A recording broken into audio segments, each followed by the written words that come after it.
हिंदी आलोचना आचार्य रामचंद्र शुक्ल की व्यवस्थित आलोचना से शुरू होती है। आचार्य शुक्ल के व्यवस्थित आलोचनात्मक लेखन से अपने आधुनिक स्वरूप को प्राप्त करती, ये कहना चाहिए। शुरू होती है तो नहीं कह सकते, क्योंकि उसके पहले से आलोचना लिखी जाती रही है। अगर हम आधुनिक आलोचना की भी बात करें तो खुद भारतेंदु हरिश्चंद्र ने नाटक पर विचार किया, लेकिन आलोचना एक व्यवस्थित पद्धति के रूप में, जिसमें कि रचना के साहित्यिक स्वरूप को उद्घाटित करने की कोशिश की जाए और उसे मानवतावादी उद्देश्यों से जोड़कर समझने की कोशिश की जाए, ये आचार्य शुक्ल से शुरू होती है।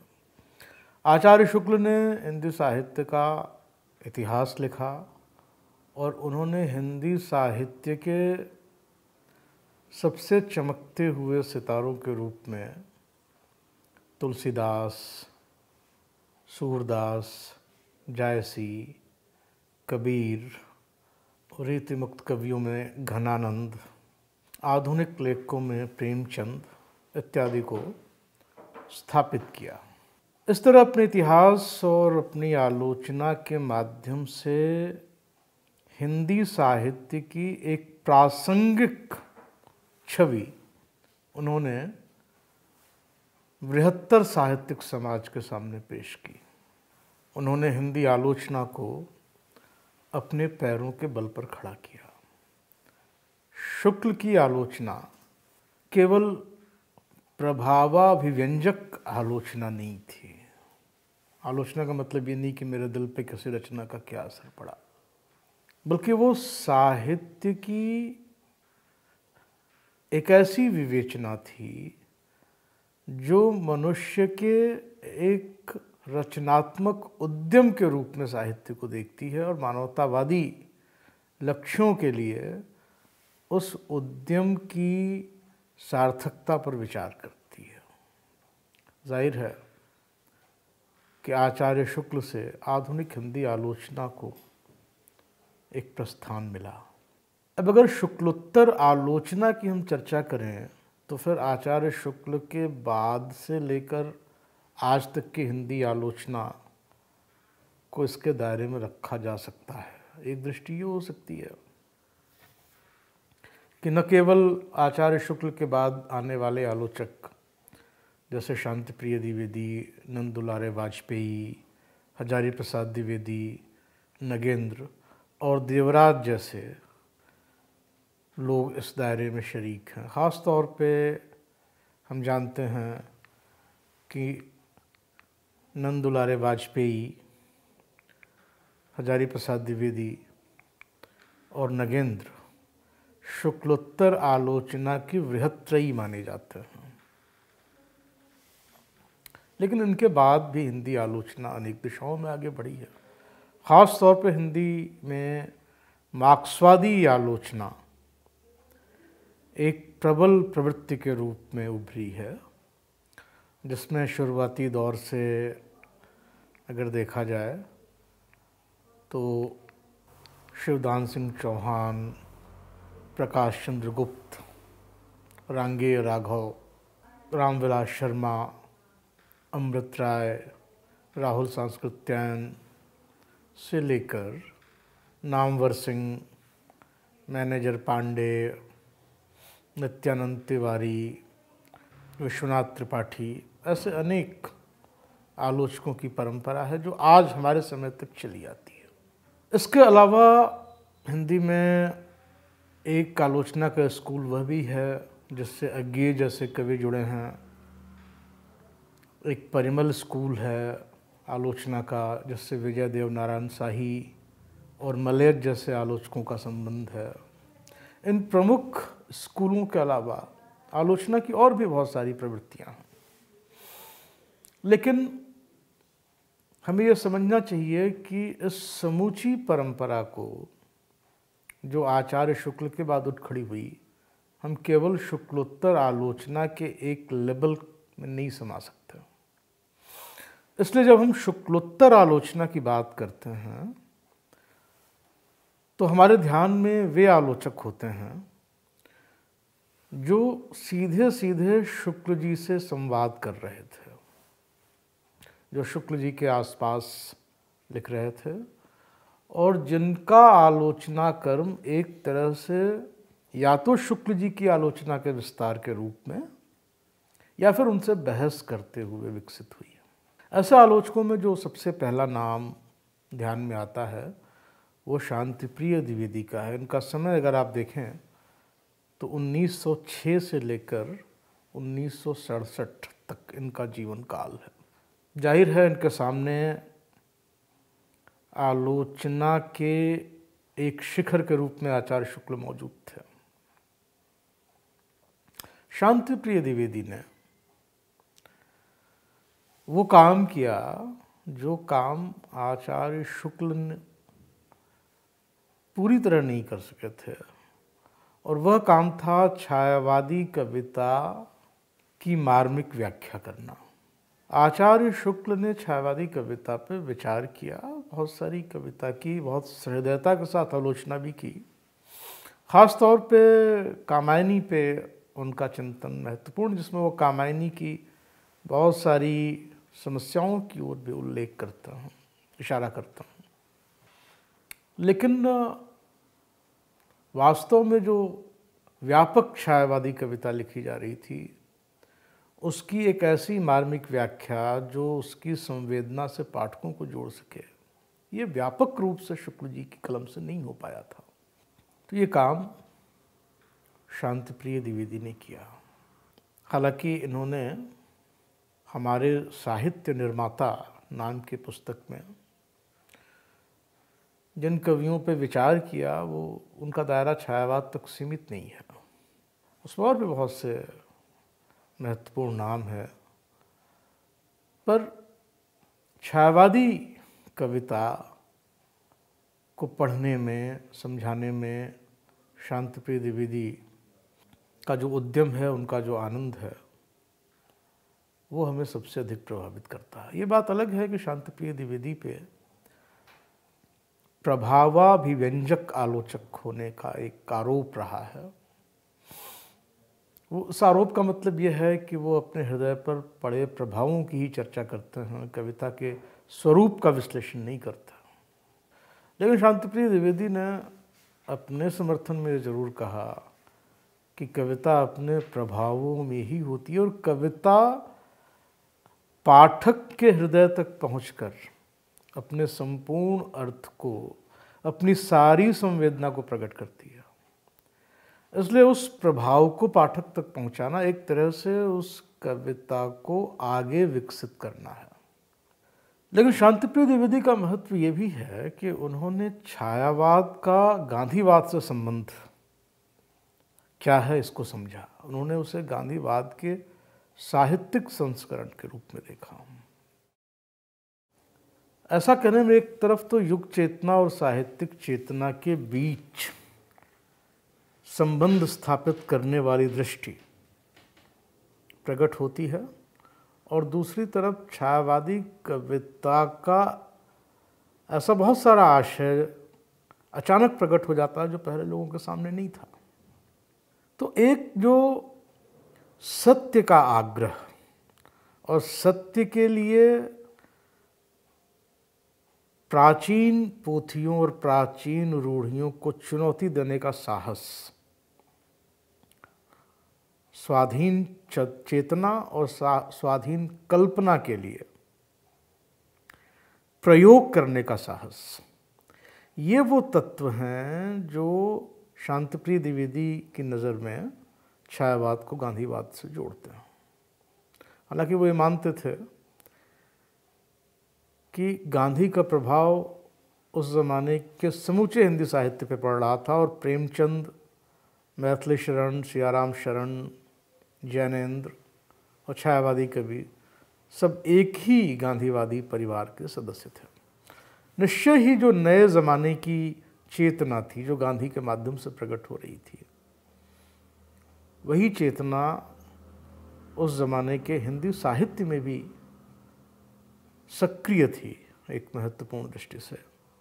इस बात को समझने की पहली कोशिश हमें शांतिप्रिय द्विवेदी के यहाँ दिखाई देती है। छायावाद को स्थापित करने वाले सबसे महत्वपूर्ण आलोचक के रूप में नंद दुलारे वाजपेयी का नाम लिया जाता है। इनका समय 1906 से 1967 तक का है, जो कि एक तरह से शांतिप्रिय द्विवेदी के समय के बराबर ही है।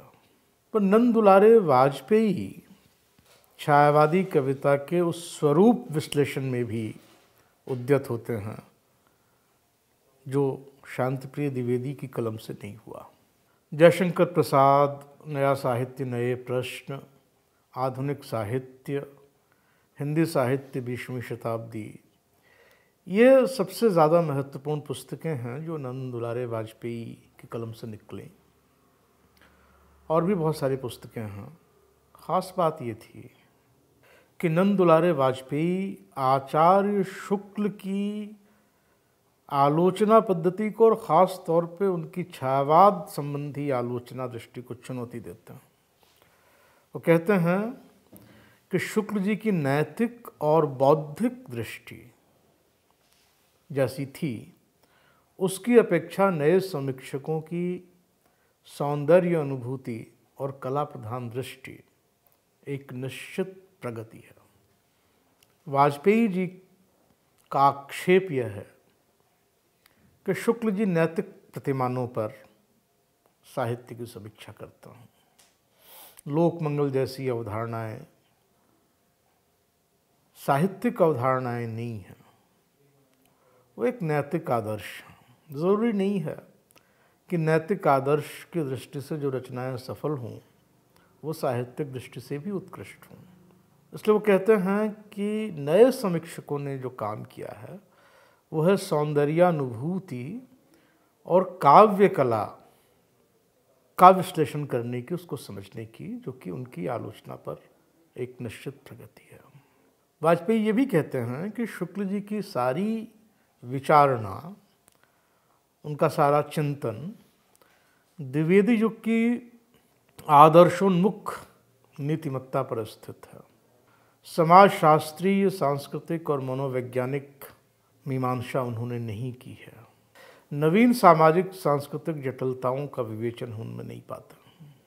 उनसे होकर बहने वाली काव्यधारा का आकलन शुक्ल जी नहीं करते। नवीन सामाजिक और सांस्कृतिक जटिलताओं की जो बात करते हैं वाजपेयी जी, उसका संबंध छायावाद से है। वो छायावादी कविता को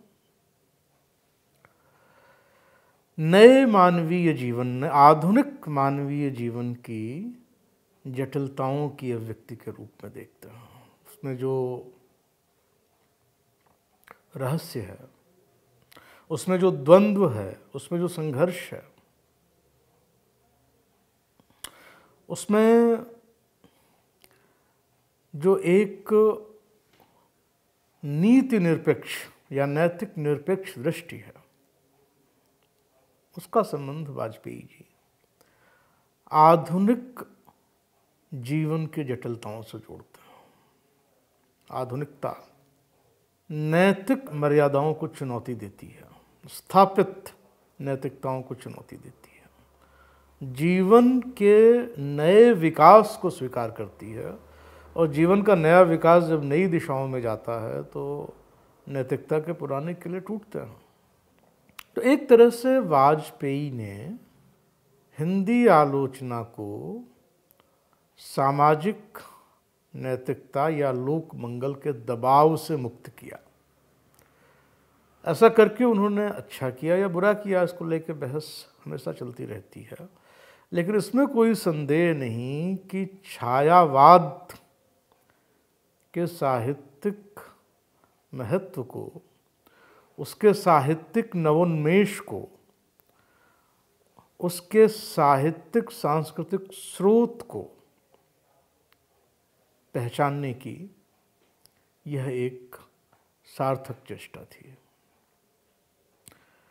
वाजपेयी जी का एक वाक्य भी बहुत उद्धृत किया जाता है और वह ये है कि वह काव्य जो युग का अनिवार्य काव्य नहीं वो उत्कृष्ट काव्य नहीं हो सकता। रत्नाकर की चर्चा करते हुए वाजपेयी जी ने ये बात कही थी। हो सकता है रत्नाकर ने ब्रजभाषा में रीतिकालीन कसौटियों पे खरी उतरने वाली उत्कृष्ट कविता, श्रेष्ठ कविता लिखी हो, लेकिन उस कविता को आज के ज़माने में पढ़ने की कोई अनिवार्यता नहीं है।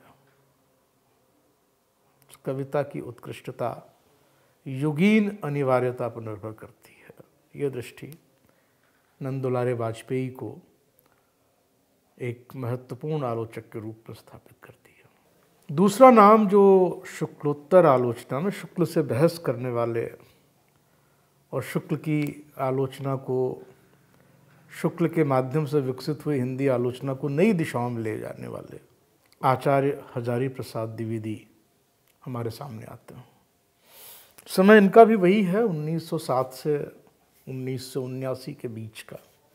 पर आचार्य हजारी प्रसाद द्विवेदी की मूल साहित्यिक आलोचनात्मक दृष्टि आचार्य शुक्ल की दृष्टि के समक्ष एक नया प्रस्थान बिंदु है।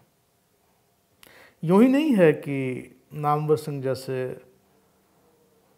बाद के दौर के महत्वपूर्ण मार्क्सवादी आलोचक ने आचार्य हजारी प्रसाद द्विवेदी को हिंदी साहित्य की दूसरी परंपरा की खोज करने वाला ठहराया।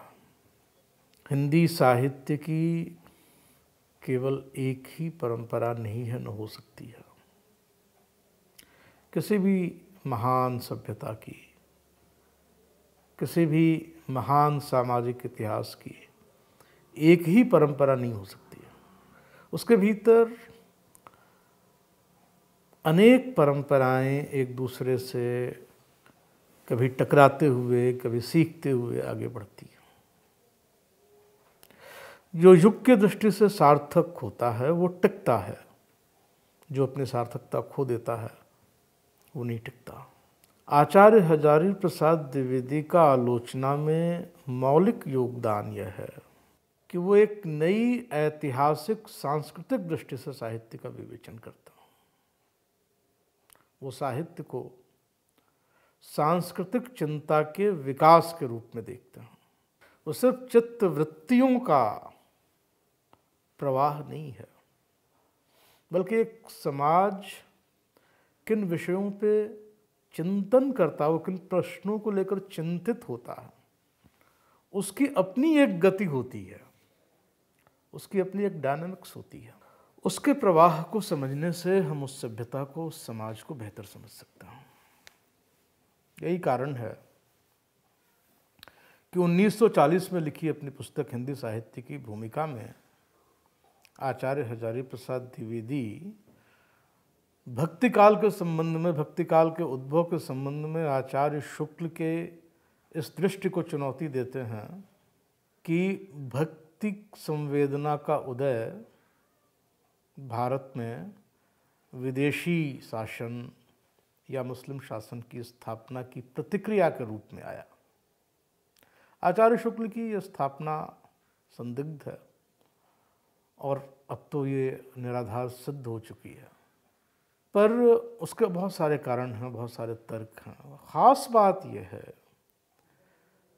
कि हजारी प्रसाद द्विवेदी साहित्यिक सांस्कृतिक परंपरा के सातत्य को समझने की कोशिश करता हूँ। इसलिए वो हिंदी साहित्य के विकास की अलग अलग अवस्थाओं को एक दूसरे से जोड़ पाते हैं। ये हजारी प्रसाद द्विवेदी के इतिहास में होता है कि हम हिंदी के आदिकाल को या उसके भी पहले के साहित्य को, सिद्ध और नाथ साहित्य को और भक्ति साहित्य को, रीतिकालीन साहित्य को और उसके बाद आधुनिक साहित्य को एक सांस्कृतिक कड़ी के रूप में देख पाते हैं। और इसमें लोक की भूमिका महत्वपूर्ण होती है। भक्ति की व्याख्या करते हुए हजारी प्रसाद द्विवेदी ने समझाया था कि ये शास्त्र का लोक की तरफ झुकना है और लोक की संवेदना का उठकर शास्त्र के मैदान में आना है। एक तरह से भारतीय चिंता का स्वाभाविक विकास शास्त्र से लोक की दिशा में होता है, और शास्त्र से लोक की दिशा में होने वाला यह विकास ही एक तरह से भारतीय आधुनिकता को संकेतित करता है। तो इस दृष्टि से आचार्य हजारी प्रसाद द्विवेदी ने एक इतिहास भी लिखा, और शुक्ल के इतिहास में जो कोने अंधेरे रह गए थे उनको और ज़्यादा प्रकाशित करने की कोशिश की। कबीर पर उनके पुस्तक आज भी एक प्रतिमान मानी जाती है। जिस कबीर को शुक्ल जी ने महत्व तो दिया, लेकिन जिसकी वो चर्चा विस्तार से नहीं कर पाए, उस कबीर पर पूरी पुस्तक लिखकर आचार्य हजारी प्रसाद द्विवेदी ने उन्हें एक समर्थ कवि के रूप में स्थापित किया। कबीर की कविता के क्रांतिकारी धार को, उनकी सामाजिक आलोचना को, वर्ण व्यवस्था के खिलाफ उनके विद्रोह को रेखांकित करते हुए एक सिद्ध कवि के रूप में, भाषा के डिक्टेटर के रूप में भी कबीर को स्थापित किया। उनका महत्व केवल इसलिए नहीं था कि उन्होंने निम्न वर्गों की जनता में गौरव की भावना पैदा की, वो तो की, पर उन्होंने पुरानी वर्णाश्रमी व्यवस्था को चुनौती दी, सारी शास्त्रीय परंपराओं को चुनौती दी। ये बात ज़्यादा महत्वपूर्ण है। और ऐसी मूलगामी चुनौती वही दे सकता है जो एक समर्थ सिद्ध कवि हो। तो एक तरह से आचार्य हजारी प्रसाद द्विवेदी की आलोचना हिंदी साहित्य के इतिहास पर एक वैकल्पिक दृष्टिपात है। इसलिए साहित्य का मर्म नाम के पुस्तक में उन्होंने भरत से लेकर पंडित राज जगन्नाथ तक रस के बदलते हुए स्वरूप को दिखाया है, और ये बताया है कैसे जो उदात्त रूप भरत के यहाँ दिखाई पड़ता है रस का, वो जगन्नाथ तक आते आते श्रृंगारिक और दरबारी किस्म के मनोरंजन में पतित हो जाता है। इसको वो पतनोन्मुख भारतीयता, ये भी एक परंपरा है जो हमें मिलती है। यही एकमात्र परंपरा नहीं है। दूसरी जो परंपरा है वो भक्ति से लेकर आधुनिक काल तक की परंपरा है। लालित्य तत्व पर हजारी प्रसाद द्विवेदी जोर देते, वो सौंदर्य की जगह लालित्य शब्द का इस्तेमाल करना बेहतर समझते थे, क्योंकि लालित्य सभी प्रकार की कलाओं से संबंधित हो सकता है। तीसरे महत्वपूर्ण आलोचक नगेंद्र हैं, जिनका समय 1915 से 1999 है। नगेंद्र के बारे में आचार्य शुक्ल ने कहा था कि सुमित्रा नंदन पंत पे जो पहली ठीक ठिकाने की किताब आई है वो नगेंद्र की है। नगेंद्र ने छायावाद को समझने की अनेक सूत्र दिए हैं, जिसमें अत्यंत प्रसिद्ध सूत्र भी शामिल है, यानी छायावाद को स्थूल के विरुद्ध सूक्ष्म के विद्रोह के रूप में देखना।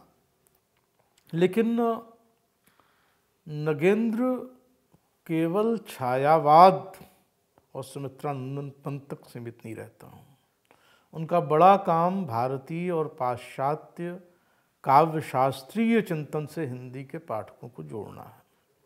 काव्यशास्त्र की तरफ उनकी रुचि, रीति काव्य की भूमिका, देव और उनकी कविता जैसी पुस्तकों से तो सामने आई ही, पर सबसे पहले सन 1949 में भारतीय और पाश्चात्य काव्यशास्त्र जैसे ग्रंथ के रूप में सामने आई। इन ग्रंथों में उन्होंने अनुभूति के साथ साथ अभिव्यक्ति के भी विश्लेषण का बीड़ा उठाया, शिल्प विवेचन पर जोर दिया। कविता की विकास यात्रा, उसके शिल्प की विकास यात्रा, और कविता की कमजोरी को उसके शिल्प की कमजोरी के रूप में पहचाना जा सकता है अगर हम काव्यशास्त्रीय आधार को मजबूती से थामे रह सकें। कामायनी, कुरुक्षेत्र और उर्वशी जैसी रचनाओं का विश्लेषण करते हुए नगेंद्र ने शास्त्रीय आधार पर कविता की जांच करने की अपनी क्षमता का परिचय दिया। शुक्लोत्तर आलोचकों में अगला महत्वपूर्ण नाम देवराज का है, जिनका समय 1917 से 1982 है। ये ज़्यादातर अपनी पुस्तक छायावाद का पतन के कारण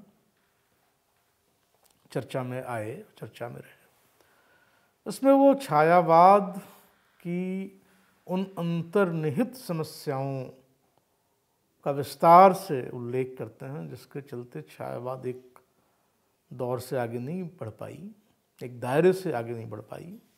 हालांकि आगे चलकर इन्होंने छायावाद उत्थान, पतन और पुनर्मूल्यांकन नाम से पुस्तक लिखने की ज़रूरत इसलिए समझी क्योंकि उन्हें खुद भी लगता था कि छायावाद का पतन में जो विश्लेषण है वो थोड़ा एक तरफा हो गया।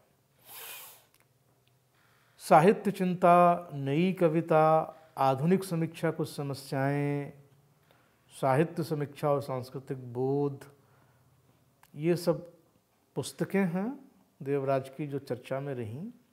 इन सभी पुस्तकों में देवराज ने पुराने किस्म की रस ध्वनिवादी आलोचना की प्रासंगिकता पर गहरे सवाल उठाया। ये सवाल सभी आलोचक उस ज़माने में उठा रहे थे, पर उसमें देवराज ने ख़ास तौर पे साहित्य के युग सापेक्षता की बात पर बल दिया। यानी साहित्य वही श्रेष्ठ हो सकता है जिसमें हमें बदलते हुए समय की पगचाप सुनाई दे। कोई भी साहित्य जो एक ख़ास कालखंड से जुड़कर रह जाए, काल के बदलने की ध्वनियाँ उसमें न सुनाई पड़े, तो वो महत्वपूर्ण नहीं हो सकता। और बदलते हुए समय को दर्ज करने वाले साहित्य को हम किसी रूढ़िबद्ध सिद्धांत से नहीं समझ सकते। तो आलोचक वो श्रेष्ठ होगा जो अपने समय को भी समझता हो गहराई से और उस समय से उद्भूत हो रही नई किस्म की रचनाशीलता की पहचान कर सकता हो। इसके लिए वो संस्कृति बोध को महत्वपूर्ण समझते थे। संस्कृति बोध की एक परंपरा होती है, कौन से सांस्कृतिक मूल्य और कौन सी सांस्कृतिक शैलियाँ किसी एक ज़माने में महत्वपूर्ण होंगी। उस ज़माने की बहुत सारी सामाजिक, आर्थिक, राजनीतिक परिस्थितियों पर निर्भर करता, लेकिन लेखक को संस्कृति के विकास का और बदलाव का बोध होना चाहिए। केवल अपने समय का नहीं, बल्कि समूची सांस्कृतिक परंपरा का बोध होना चाहिए, उसमें आ रहे बदलावों का बोध होना चाहिए। इस दृष्टि से देवराज ने अज्ञेय को एक महत्वपूर्ण आलोचक माना था, क्योंकि अज्ञेय के भीतर वो सांस्कृतिक परंपरा और सांस्कृतिक परंपरा के भीतर आ रहे बदलाव स्पष्ट रूप से दिखाई देते हैं। और भी बहुत से आलोचक हैं, पर मुख्य रूप से इन 5 आलोचकों को, यानी शांतिप्रिय द्विवेदी को, नंदुलारे वाजपेयी को, नगेंद्र को, हजारी प्रसाद द्विवेदी को और देवराज को रेखांकित किया जाता है शुक्लोत्तर आलोचना के प्रतिनिधि के रूप में। इसलिए नहीं कि ये शुक्ल जी के 7 साल के बाद लिख रहे थे, बल्कि इसलिए कि दरअसल शुक्ल जी की समूची आलोचना पद्धति और उनकी बुनियादी मान्यताओं के साथ एक बहस कर रहे थे, उन्हें चुनौती दे रहे थे और उस साहित्य की स्वीकृति के लिए ज़मीन बना रहे थे जो आचार्य शुक्ल के विवेचन में पूरी तरह न्याय नहीं पा सका था। धन्यवाद।